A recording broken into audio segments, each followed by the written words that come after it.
Olá a todos que nos acompanham pelas redes sociais do Instituto Histórico e Geográfico do Rio Grande do Norte. Meu nome é André Felipe Pinhataro, sou o diretor da Biblioteca, Arquivo e Museu do IHGRN e hoje vou falar um pouquinho sobre os símbolos nacionais. Hoje, dia 18 de setembro, é comemorado o Dia dos Símbolos Nacionais. De acordo com a Constituição Federal, o parágrafo 1º do artigo 13, são os símbolos da República Federativa do Brasil, a bandeira, o hino, as armas e os selos nacionais. Atualmente, a Lei dos Símbolos Nacionais é a Lei número 5.700, de 1971, com as alterações feitas pela Lei número 8.241, de 1992. É a Lei dos Símbolos Nacionais quem disciplina o significado, a representação e a apresentação desses símbolos, como, por exemplo, o tamanho, a divisão e as cores da bandeira e o tom e as notas musicais do hino.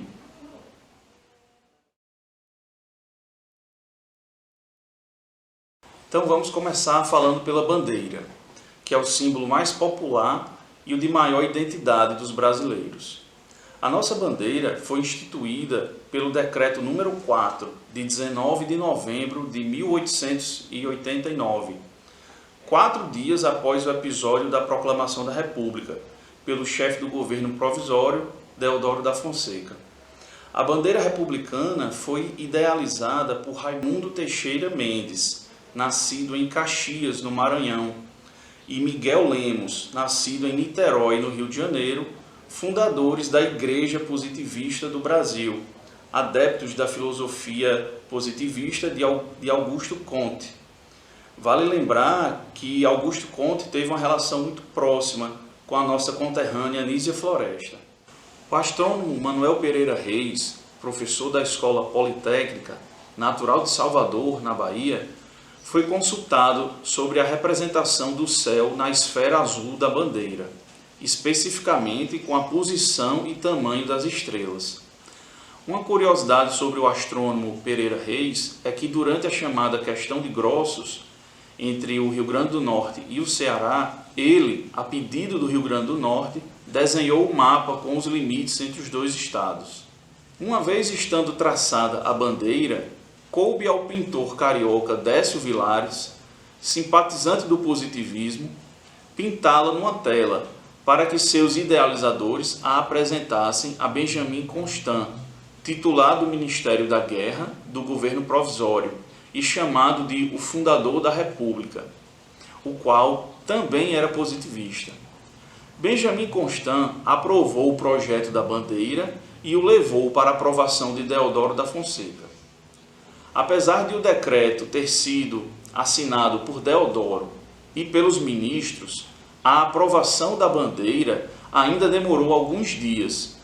Pelos jornais da época, podemos ver que pelo menos 2 outros desenhos da bandeira foram apresentados. E também podemos ver que no dia 22 de novembro, a primeira prova litográfica, que é um tipo de impressão, foi apresentada a Deodoro e aos ministros. Já em 24 de novembro, o jornal Vida Fluminense do Rio de Janeiro divulgou pela primeira vez ao grande público a bandeira da República. No entanto, foi somente no dia 30 de novembro que o governo provisório mandou declarar no Diário Oficial e autorizou a imprensa a afirmar que a bandeira da República, com a esfera azul contendo a inscrição Ordem e Progresso, descrita no decreto número 4, estava definitivamente autorizada. O nosso lema, Ordem e Progresso, é uma expressão positivista, extraída da seguinte frase de Augusto Comte: o amor por princípio e a ordem por base, o progresso por fim. O próprio Raimundo Teixeira Mendes conta a história e o significado da bandeira em artigos publicados nos jornais e que posteriormente organizou em uma obra chamada A Bandeira Nacional, cuja primeira edição é de 1894. tive acesso à terceira edição, organizada pela Igreja Positivista do Brasil, disponível em versão digitalizada, em que ele conta o seguinte: que era necessário manter as cores e a disposição da bandeira, o retângulo verde e o losango amarelo, substituindo apenas os símbolos da monarquia, pois dessa forma representaria a continuidade da nossa essência como pátria. A esfera celeste, semeada de estrelas, teve a inspiração na esfera armilar do tempo colonial, e que a cruz da Ordem de Cristo foi substituída pela constelação do Cruzeiro do Sul, remetendo o aspecto religioso do povo brasileiro. A nova bandeira recebeu fortes críticas por causa da disposição das estrelas, que estava errada, e do lema positivista, que se contrapunha ao catolicismo. Raimundo Teixeira Mendes explica que, com o auxílio do astrônomo Manuel Pereira Reis, as constelações foram separadas, mas conservadas as suas formas e disposições, a fim de dar destaque ao Cruzeiro do Sul. Para ele, o Cruzeiro do Sul, apesar de não ser a constelação mais bonita, era a única capaz de emocionar a alma brasileira. Dessa forma, ao colocar o Cruzeiro do Sul no centro, a esfera azul da bandeira refletia o espetáculo sideral da cidade do Rio de Janeiro do dia 15 de novembro de 1889, aproximadamente às 9 horas, conforme o astrônomo Manuel Pereira Reis. Com relação à posição da estrela que fica acima da faixa com o lema Ordem e Progresso, ele explica que, em que pese a estrela se localizar no hemisfério sul, a constelação a que ela pertence, Virgem, fica uma parte no norte e uma parte no sul, de modo que foi feita uma pequena variação na inclinação da eclíptica, que é a trajetória do Sol, para que a estrela não fosse encoberta pela faixa. Como sabemos, as estrelas representam os estados e o Distrito Federal. As estrelas podem ser de primeira, segunda, terceira, quarta ou quinta grandezas. O Rio Grande do Norte é representado pela Shaula, da constelação de Escorpião.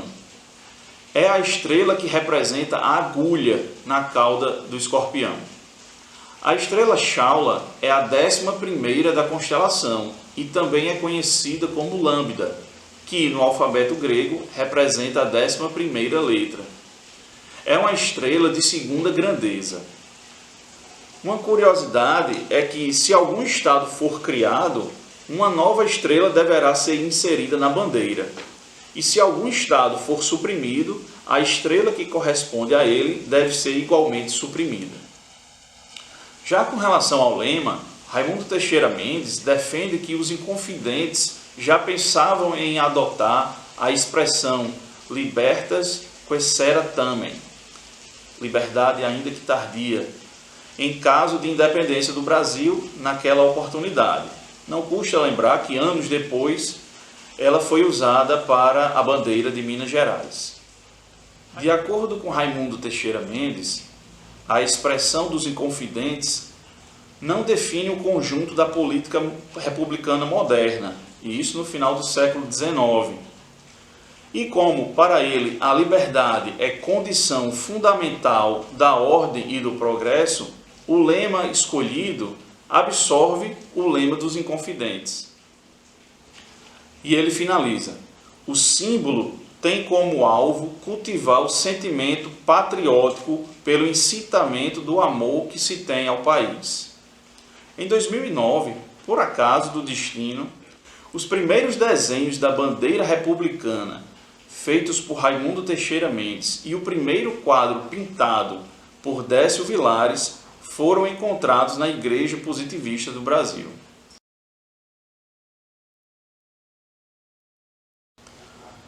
O brasão de armas também foi instituído pelo Decreto número 4, de 19 de novembro de 1889. Ele é constituído de um escudo redondo em campo azul celeste, contendo 5 estrelas de prata, dispostas na forma da constelação do Cruzeiro do Sul, com a bordadura do campo perfilada de ouro, carregada de estrelas de prata em número igual ao das estrelas existentes na bandeira nacional. O escudo fica pousado numa estrela partida gironada, de 10 peças de sinopla e ouro, bordada de 2 tiras.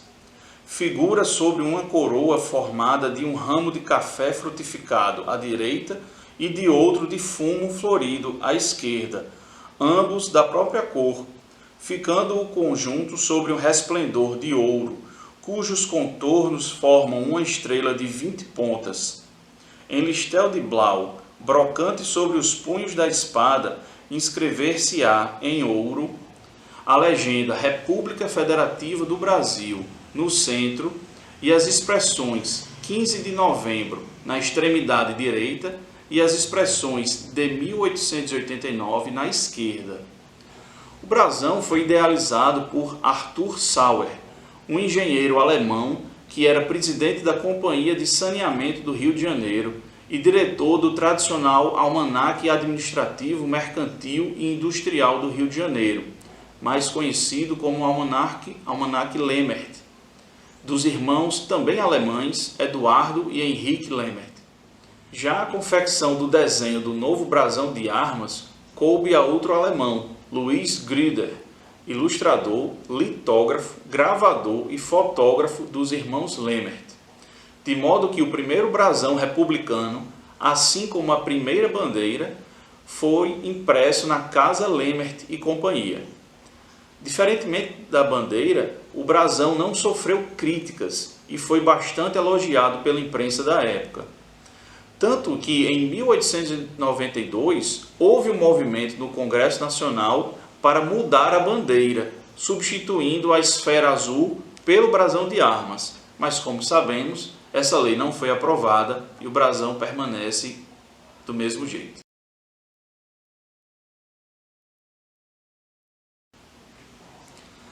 Assim como os outros símbolos que já vimos, o selo também foi instituído pelo Decreto número 4, de 19 de novembro de 1889. O selo é constituído de um círculo representando uma esfera celeste igual ao que se acha no centro da bandeira nacional, tendo em volta as palavras República Federativa do Brasil. Desenham-se 2 circunferências concêntricas, havendo entre os seus raios a proporção de 3:4, a colocação das estrelas da faixa e da legenda Ordem e Progresso no círculo inferior. Obedece às mesmas regras estabelecidas para a feitura da bandeira nacional.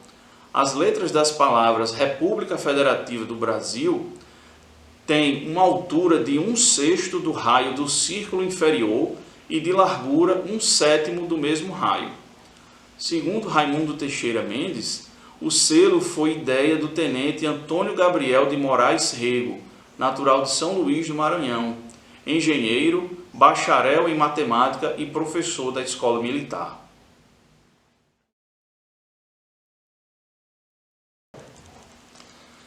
Por fim, o hino. A música do hino foi composta pelo maestro carioca Francisco Manuel da Silva, estimado ser entre 1823 e 1831, quando foi executada pela primeira vez. O poeta Ovídio Saraiva de Carvalho e Silva, desembargador do Tribunal de Relação do Rio de Janeiro e natural de Parnaíba, no Piauí, compôs uma letra em 1833. A letra era excessivamente elogiosa a Dom Pedro II. Uma nova versão dessa letra surgiu por um compositor anônimo, mas é fato que a letra não pegou, de modo que era executada apenas a música do hino.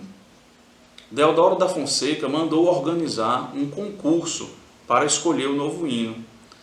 Deodoro preferiu o hino velho ao hino vencedor do concurso, de modo que o hino nacional continuou sendo a música do maestro Francisco Manuel da Silva, mas sem letra, e o hino vencedor foi transformado pelo decreto número 171, de 20 de janeiro de 1890, no hino da Proclamação da República, com letra do recifense José Joaquim de Campos da Costa de Medeiros de Albuquerque e música de Leopoldo Míguez, nascido em Niterói.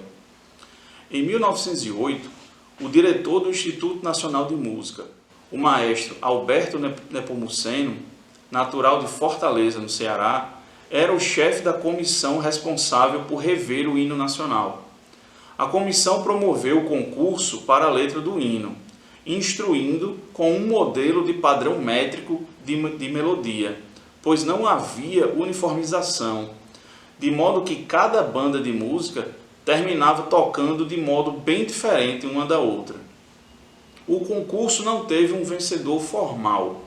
A letra preferida do maestro Alberto Nepomuceno foi a de Joaquim Osório Duque Estrada, natural de Pati dos Alferes, Rio de Janeiro, que foi composta em 1909. Durante muito tempo, o hino permaneceu sem letra. Nessa fase, alguns poetas enviaram suas letras para que fossem adotadas no novo hino, incluindo Dr. Augusto Meira, que é natural de Ceará-Mirim, mas que fez a sua vida política e vida pública pelo estado do Pará. Ele chegou a enviar uma versão da letra do hino nacional, mas, como sabemos, não foi a escolhida. Somente por força do decreto número 15.671, de 6 de setembro de 1922, na véspera do primeiro centenário da independência do Brasil, o então presidente Epitácio Pessoa declarou oficial a letra do hino nacional, escrita por Duque Estrada. Assim, o hino nacional é composto da música de Francisco Manuel da Silva e do poema de Joaquim Osório Duque Estrada. A marcha batida é de autoria do mestre de música Antão Fernandes, nascido em Batatais, São Paulo, ficando mantida e adotada a adaptação vocal em Fá maior do maestro Alberto Nepomuceno. O curioso é que o autor da música do hino, Francisco Manuel da Silva, morreu em 1865, e o autor da letra do hino, Joaquim Osório Duque Estrada, nasceu 5 anos depois, em 1870. Bom, pessoal, era isso que eu tinha para falar sobre os símbolos nacionais. Muito obrigado.